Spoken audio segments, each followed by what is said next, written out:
Bismillahirrahmanirrahim. Assalamualaikum warahmatullahi wabarakatuh. Perkenalkan, nama saya Ferdian Hermanto Putra, jurusan Komunikasi Penyiaran Islam semester 5 kelas A. Kali ini saya akan menjawab soal ujian akhir semester mata kuliah Etika Dakwah. Untuk soal yang pertama, yaitu sebutkan dan jelaskan kompetensi yang harus dimiliki dai agar tercapai. Kompetensi yang harus dimiliki dai untuk mencapai profesionalisme dalam berdakwah. Yang pertama yakni menguasai ilmu agama. Seorang dai harus paham betul tentang ajaran Islam.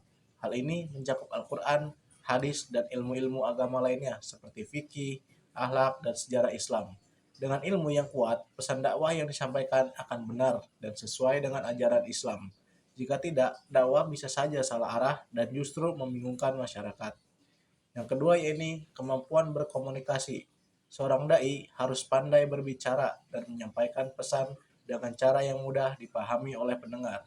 Ia juga harus bisa menyesuaikan gaya bicara dengan siapa yang diajak bicara. Misalnya untuk anak muda, orang tua, atau masyarakat umum. Pesan yang disampaikan harus menarik perhatian supaya pendengar terasa terinspirasi. Yang ketiga yaitu memahami kehidupan masyarakat. Seorang dai perlu tahu apa yang sedang terjadi di masyarakat dengan memahami masalah atau kebutuhan mereka. Pesan dakwah bisa lebih relevan dan menjawab masalah yang dihadapi. Selain itu, dai juga harus punya sikap peduli, empati, dan rendah hati agar mudah diterima oleh masyarakat. Yang keempat yaitu menguasai teknologi dan di media sosial. Di zaman sekarang, media sosial seperti Instagram, YouTube, dan TikTok bisa menjadi sarana dakwah yang sangat efektif. Seorang dai yang profesional harus tahu cara menggunakan teknologi untuk menyampaikan dakwah kepada lebih banyak orang, terutama generasi muda yang akrab di dunia digital. Yang terakhir ini berakhlak baik. Teladan yang baik adalah salah satu kunci keberhasilan seorang dai. Seorang dai harus menunjukkan sikap yang sesuai dengan apa yang dia ajarkan. Jika seseorang dai hanya pandai berbicara tetapi tidak berperilaku baik, maka dakwahnya tidak akan dipercayai oleh masyarakat. Soal nomor 2, mengapa ekstremisme Islam mengarah pada radikalisme? Yang pertama, karena pemahaman agama yang kaku. Ekstremisme muncul dari cara memahami ajaran Islam secara sempit dan kaku, tanpa mempertimbangkan konteks zaman, budaya, atau situasi. Hal ini menyebabkan penganutnya sulit menerima perbedaan pendapat, bahkan menganggap orang lain yang berbeda sebagai musuh. Yang kedua, karena adanya rasa ketidakadilan sosial, ekonomi, dan politik sering kali memicu ekstremisme. Orang yang merasa diperlakukan tidak adil atau terpinggirkan mencari pelarian dalam ideologi radikal sebagai bentuk perlawanan. Yang ketiga yakni karena pengaruh kelompok dengan agenda tertentu. Beberapa kelompok ekstrem memanipulasi ajaran Islam untuk mendukung agenda politik atau ideologi mereka. Mereka mencuci otak pengikutnya untuk membenarkan tindakan kekerasan atas nama agama. Yang keempat yakni karena kurangnya pemahaman agama yang mendalam. Minimnya pendidikan agama yang benar membuat individu mudah terpengaruh oleh ajaran yang menyimpang. Mereka gagal memahami bahwa Islam adalah agama yang menekankan kasih sayang, keadilan, dan perdamaian. Yang kelima yakni karena pola dakwah yang intoleran. Dakwah yang dilakukan tanpa mengedepankan kasih sayang atau dialog bisa mendorong ekstremisme. Ketika dakwah hanya berisi ancaman atau kebencian, hal ini memicu sikap radikal pada pengikutnya. Soal yang ketiga, jelaskan pandangan yang tepat tentang isu tarif jasa dakwah. Isu tarif jasa dakwah sering menjadi perdebatan di masyarakat. Berikut adalah pandangan yang tepat untuk memahami masalah ini secara bijak. Yang pertama, yaitu dakwah ibadah bukan komoditas. Dakwah bertujuan menyampaikan kebaikan dan nilai agama. Secara prinsip, dakwah tidak seharusnya dikomersialkan karena merupakan bagian dari ibadah yang ikhlas dilakukan demi Allah. Kemudian, tarif sebagai penghargaan bukan harga ibadah. Dalam konteks profesionalisme, tarif yang dikenakan sering dianggap sebagai bentuk penghargaan atas waktu, tenaga, dan persiapan pendakwah. Ini termasuk biaya perjalanan, riset, atau kebutuhan lainnya. Kemudian, fleksibilitas dalam konteks. Pendakwah yang ikhlas tidak seharusnya mensyaratkan tarif tetap. Dalam banyak kasus, mereka tetap bersedia berdakwah secara sukarela, terutama di tempat yang kurang mampu memberikan kompensasi. Kemudian, menghindari niat komersial. Pendakwah harus menjaga niatnya agar tidak terfokus pada keuntungan materi untuk pribadi. Dakwah yang berorientasi pada profit dapat merusak kesucian dan keikhlasan dalam menyampaikan pesan agama. Kemudian, tanggung jawab jamaah dan panitia. Jamaah atau panitia pengundang juga bertanggung jawab memberikan apresiasi yang layak sesuai kemampuan mereka. Ini bagian dari penghormatan pada ilmu dan dakwah itu sendiri. Soal nomor 4. Bagaimana etika humor dalam dakwah? Etika humor dalam dakwah penting untuk menjaga kesucian pesan agama, sekaligus menyampaikan ajaran secara efektif dan menarik. Berikut adalah prinsip-prinsip etika humor dalam dakwah. Yang pertama, yaitu tidak menghina atau menyinggung. Nih, humor dalam dakwah harus bebas dari unsur penghinaan terhadap agama, kelompok, individu, atau keyakinan lain. Hindari humor yang dapat menyinggung perasaan orang lain. Kemudian, bersifat edukatif dan relevan. Humor sebaiknya relevan dengan tema dakwah dan memiliki nilai edukasi yang dapat memperkuat pesan agama, bukan sekadar untuk berhiburan. Kemudian, tidak vulgar atau melanggar norma-norma. Hindari humor yang mengandung unsur vulgar, kata-kata kasar, atau melanggar norma kesopanan yang dapat merusak kesakralan dakwah. Kemudian, ada menjaga keseimbangan. Humor dalam dakwah harus proporsional. Jangan sampai humor mendominasi dan mengalihkan perhatian dari pesan inti dakwah. Kemudian harus menghindari kebohongan.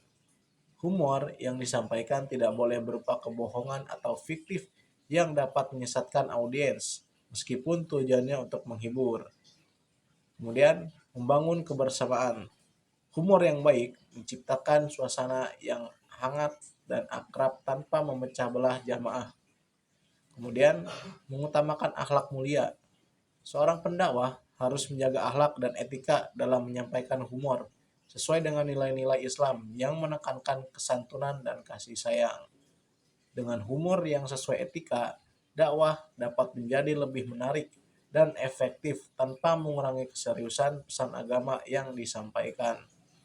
Baik, untuk soal kelima, ya ini deskripsikan sosok dan gaya berdakwah salah satu dai di tanah air.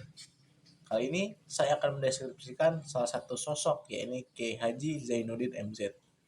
Kiai Haji Zainuddin MZ dikenal sebagai dai sejuta umat, ulama besar Indonesia dengan karisma luar biasa yang mampu menjangkau berbagai lapisan masyarakat.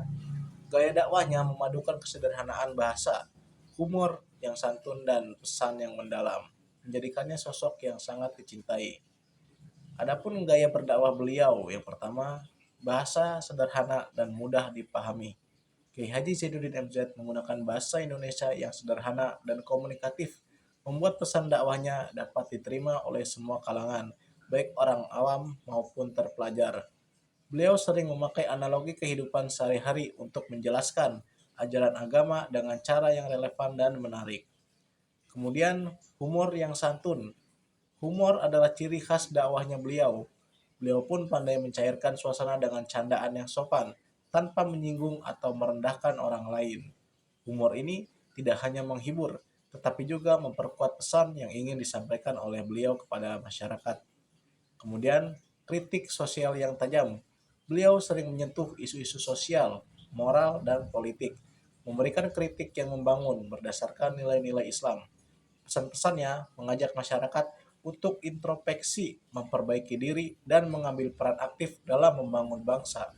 Kemudian, pesan toleransi dan kebersamaan. Dakwahnya pun menonjolkan Islam sebagai agama yang damai, inklusif, dan rahmatan lil alamin. Beliau selalu mengajak umat untuk mengajak persatuan dalam keberagamaan dan menjunjung tinggi toleransi antar agama. Kemudian, gaya orasi yang berwibawa. Dengan suara lantang dan intonasi yang teratur, beliau mampu menarik perhatian dan menggugah emosi jamaah. Orasinya penuh semangat dan inspirasi, tetapi tetap menenangkan hati para pendengarnya. Kemudian, adapun pengaruh Kiai Haji Zainuddin MZ.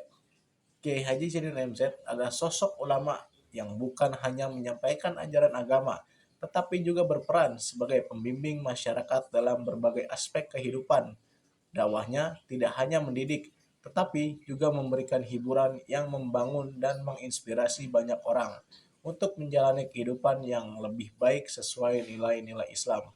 Dengan karisma, kecerdasan, dan kepribadian yang ramah, beliau tetap dikenang sebagai dai yang mampu memadukan agama dengan realitas kehidupan sehari-hari, menjadikan dakwahnya relevan hidup dan penuh dengan makna. Kemudian, apa yang akan Anda lakukan sebagai kontribusi membangun etika dakwah? Sebagai mahasiswa komunikasi dan penyiaran Islam, saya memiliki tanggung jawab untuk berkontribusi dalam membangun etika dakwah yang relevan dan sesuai dengan tantangan zaman.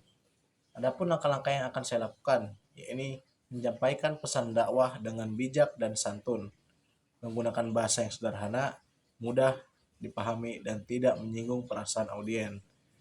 Saya pun akan menyampaikan dakwah tanpa unsur provokasi kebencian atau penghinaan terhadap kelompok lain, mengedepankan kasih sayang, toleransi, dan penghormatan terhadap perbedaan. Kemudian, mengintegrasikan teknologi dalam dakwah, memanfaatkan media digital seperti podcast, YouTube, Instagram, atau TikTok untuk menyampaikan pesan-pesan Islami dengan cara kreatif. Kemudian membuat konten yang mendidik, menghibur, dan tetap menjaga etika dakwah agar sesuai dengan nilai-nilai keislaman. Kemudian menjadi teladan dalam kehidupan sehari-hari. Saya pun akan berusaha menampilkan akhlak mulia sebagai bentuk dakwah yang nyata dan konsisten, menunjukkan nilai-nilai Islam seperti kejujuran, kesabaran, dan toleransi dalam pergaulan. Kemudian membuat pesan dakwah yang relevan. Saya pun akan menyusun materi dakwah yang kontekstual, menjawab tantangan zaman, dan sesuai dengan kebutuhan audiens tentunya. Kemudian saya akan membahas isu-isu sosial budaya dan teknologi dari sudut pandang Islam secara proporsional dan bijak. Kemudian saya pun akan mendorong dakwah yang inklusif, mengajak masyarakat untuk memahami Islam sebagai agama rahmatan lil alamin dengan menekankan nilai-nilai perdamaian dan toleransi, menolak dakwah yang eksklusif atau menyudutkan kelompok tertentu, baik dalam sesama muslim maupun lintas agama. Kemudian saya pun akan meningkatkan kompetensi pribadi, terus belajar ilmu agama dan komunikasi untuk menyampaikan dakwah yang relevan dan sangat menarik. Berlatih public speaking, storytelling, dan penguasaan media agar lebih efektif dalam berdakwah. Saya pun akan melibatkan kolaborasi, mengadakan kerjasama dengan komunitas atau organisasi untuk memperluas jangkauan dakwah dan memaksimalkannya. Kemudian saya akan mendukung program-program dakwah yang berbasis sosial seperti pemberdayaan masyarakat dan pendidikan. Kemudian saya akan menjadi penyeimbang di tengah perdebatan, di mana dalam isu-isu sensitif saya akan berusaha menjadi jembatan yang membawa perdamaian dan solusi, mengedukasi masyarakat tentang pentingnya diskusi sehat dan menghindari perpecahan. Dengan langkah-langkah ini, saya berharap dapat berkontribusi dalam membangun dakwah yang tidak hanya efektif, tetapi juga mencerminkan nilai-nilai luhur Islam yang membawa kebaikan bagi semua masyarakat.